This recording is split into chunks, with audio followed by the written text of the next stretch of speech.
Colin Cowherd on the Jerry Jeudy extension that the Browns signed him to. This from The Herd with Colin Cowherd. Jerry Jeudy was a great Bama receiver, didn't do much in Denver. Cleveland paid him a contract, $41 million guaranteed, and almost $60 million. And I was thinking about what's the most powerful thing in the NFL? The most powerful thing in the NFL is star quarterback. Number 2 is hope.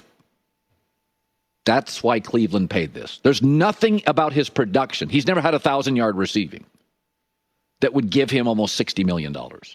They're hoping that Kevin Stefanski and Deshaun Watson can somehow unlock Jerry Jeudy.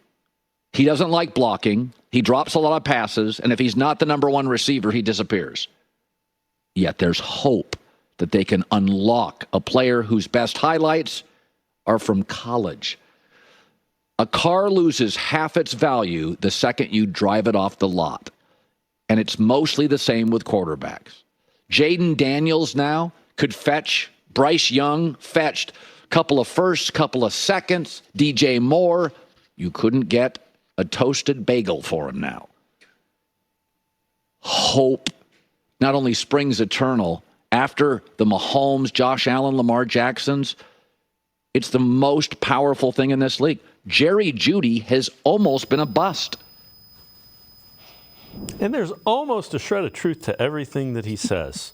The way that, I look at the extension, Browns don't have any of their top receivers, so not Jeudy, not Moore, not Cooper, under contract after this year. They clearly like Jeudy. They wanted him for 2 years. In order to get a guy to sign a long-term contract, you got to give him some value. Otherwise, he's going to bet on himself.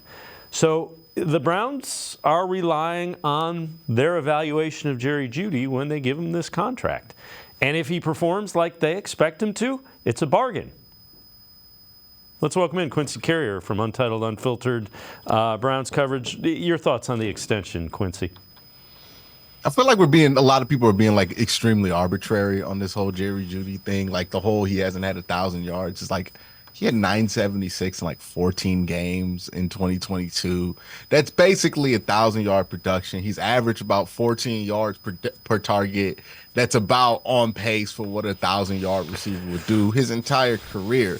The numbers haven't been explosive, but they've certainly been there. The production's been there. And he was in what I think both sides would describe as a terrible situation. So, yeah, the Browns are betting on him. I find it hilarious that this Jerry Jeudy contract is worth a segment to Colin Cowherd. But Gabe Davis, who signed a very similar contract with very similar numbers that Jerry Jeudy has popped up, not worth the whole Hulk thing that he was throwing out there. So, yeah, I think the Browns, they're making a little bit of a bet. They like Jerry Jeudy. They feel like he was in a bad situation, and they feel like their situation can be much better for him simply because it's not Denver anymore. And they're willing to kind of put their money where their mouth is. And the Browns have done this with multiple players, and it's worked out for some of them. Some of them end up like the Jack Conklin contract, which didn't work out, not because Jack Conklin's bad, but because you just ended up with the Dwan Jones, and now you had Jack Conklin under contract. So we'll see what they do. And I like to remind everybody that contracts are evaluated at the end, not at the beginning. Similar to draft picks, you can give a draft grade of an A+ the day of the draft. I'm pretty sure in 2014, we're giving that Browns draft an A+. We got Justin Gilbert and we got Johnny Manziel. And what was we giving it by the end of the year? It's probably one of the worst NFL drafts of all time, especially when you look at the first round. So the evaluation that matters is going to be in a couple of years with this contract, not day 2 after it got signed.